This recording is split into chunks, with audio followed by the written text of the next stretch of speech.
Sometime in the 20th century, in the Transkei lived a young man named Hamilton Mavuso. When his father had passed away, he was to be the chief of the region that his family ruled over. So Hamilton did what was expected of him. He married young, not for love, and fathered a son with his young wife. But with each day, he grew increasingly unhappy.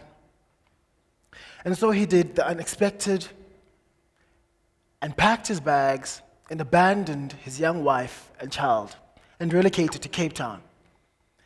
As soon as he arrived in Cape Town, he fell in love with a young woman named Nora.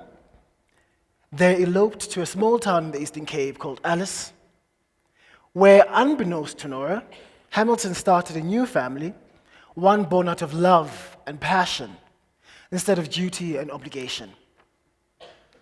Now, we've seen this story on our TV screens. We've read about it in a lot of books. It's become somewhat typical. Some might even call it classic.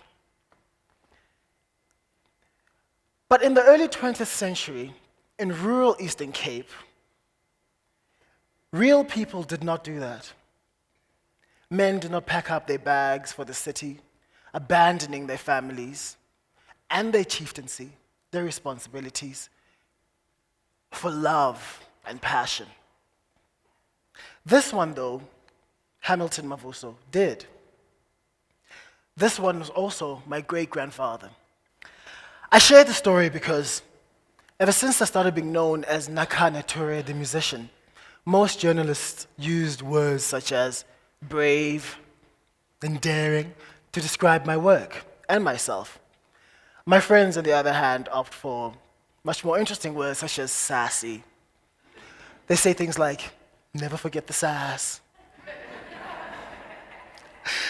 Or my personal favorite, all the sass, all the time. And as much as I do enjoy these descriptions that are thrust into my work, I've always found it difficult to answer questions as to why I'd become this way. But after some research into the history of my family, I found that all these characteristics were actually not new, but were in fact inherited.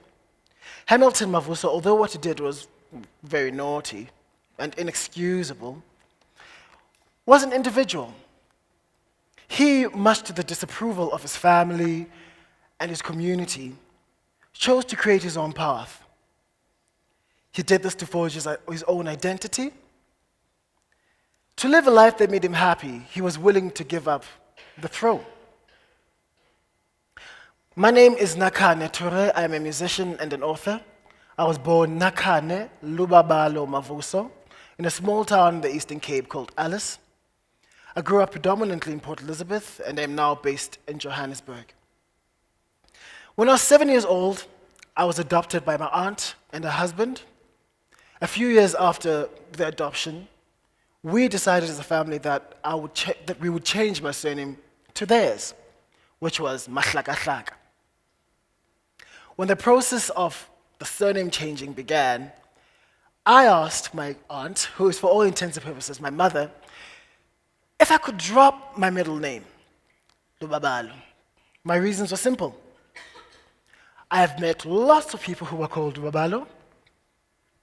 In my class that year, there was a boy whose first name was Lubabalo. Nakhane, on the other hand, was rare.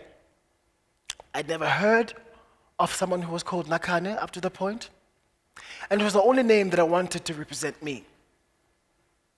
She, without remonstration, agreed, and the deed was done. At this point, you're probably wondering why all this history is important. No? Yes? There are a few reasons. It shows daring on the young 12-year-old Nakhane. He's saying, I understand that this is the name that you as my family have given me. I accept that. But I feel like it doesn't quite represent my own identity. On the other hand, it also shows volition. He has made the decision to go, Mom, I love you. I love the name that you've given me. But can we just drop it? And in doing that, he's deciding to create his own identity, an identity that he feels is true to him.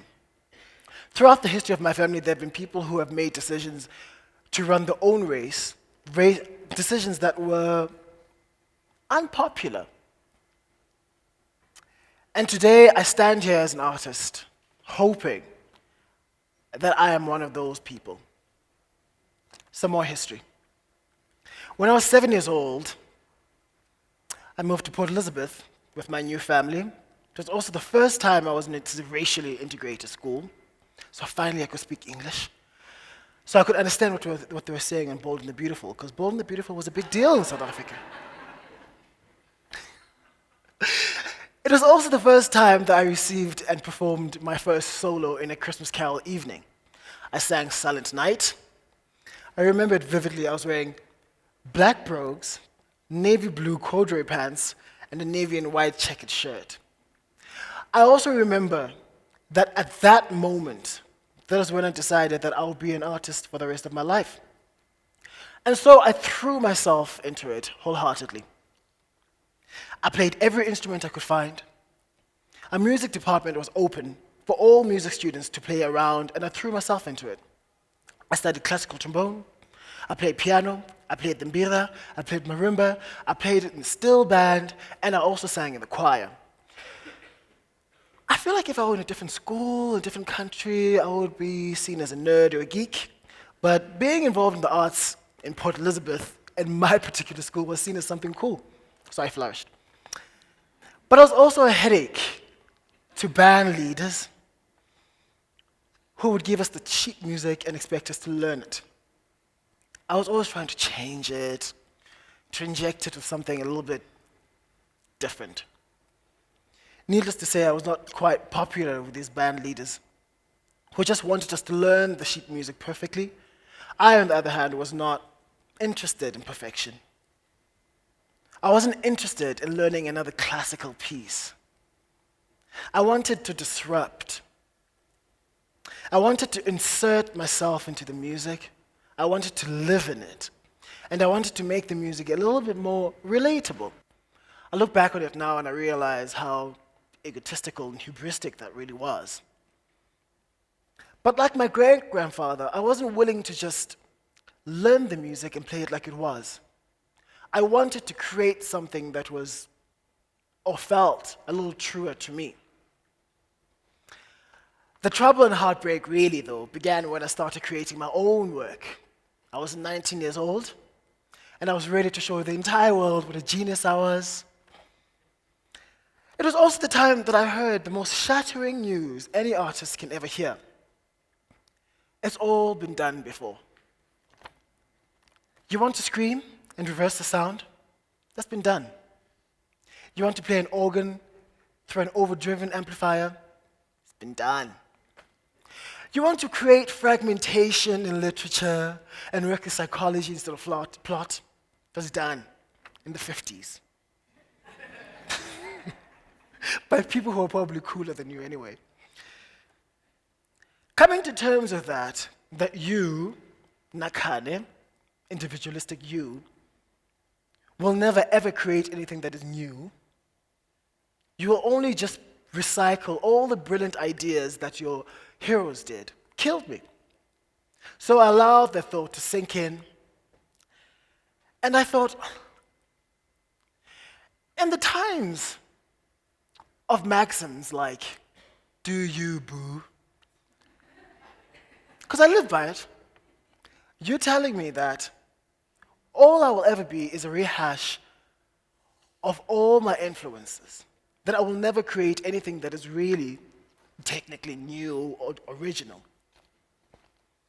That realization, that whip on my ego, brought me back to another person in my family who was very important to me, my grandmother.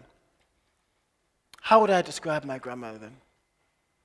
Looking back on it now, I realize that she was probably the most individualistic person I've ever met in my entire life.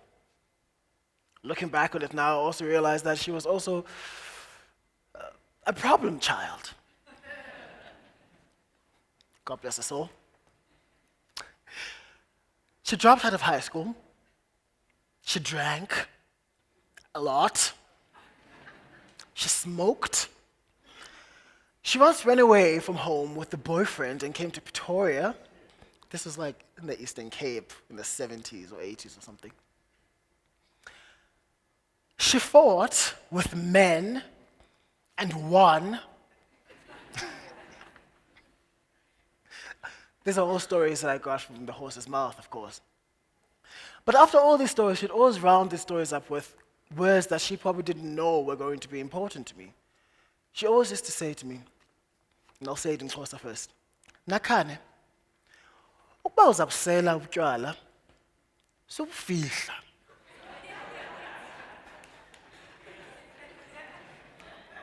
To my grandmother, subusela phansi kwebhedi, buza kubulala. Right? Translation.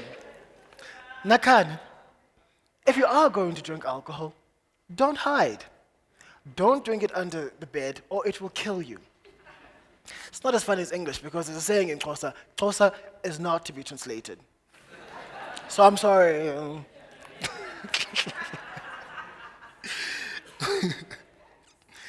I'm standing here today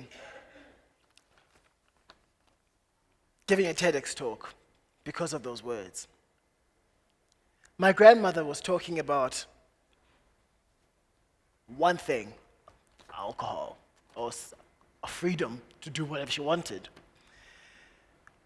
But I have taken that sentiment and put it into every facet of my entire life. I'm standing here today, the musician and author that I am, the one who's been described as uncompromising, brave, because of those words. Sassy. Never forget the sass. I'm standing here today, an out queer man in a red circle, because of those words. From my great-grandfather to my grandmother, I learned how not to be a copy of anybody else, because they've been done. I write the kind of stories I do, I sing the songs I do, because of that openness to go after my own identity. Which brings me back to the artist's heartbreak. After I'd healed, I realized that no one has ever felt the way I do. No one has ever smelt the way I do, or tasted food the way I do. We go through all these experiences in life with completely individual backgrounds. In that way, we are forever isolated from other human beings. But we can use that isolation, which I call individuality, as a source of experience and inspiration. Instead of looking outside, we can look inside and use ourselves and use those experiences. Describe how you felt the first time you fell in love. Not the way you read it in a Shakespeare story, because that's been done. It's also a little old. With this realization, I went back to my art knowing that if I didn't hide under the bed like my grandmother had told me, and lived the most true to self life, then there was absolutely no reason for me to be afraid that my work would be nothing but a rehash of someone else's. I would look at life and at art through the lens that is Nakhane. And that way, even if I was writing something as a story as age-old as that of star-crossed lovers, it would always feel new and original.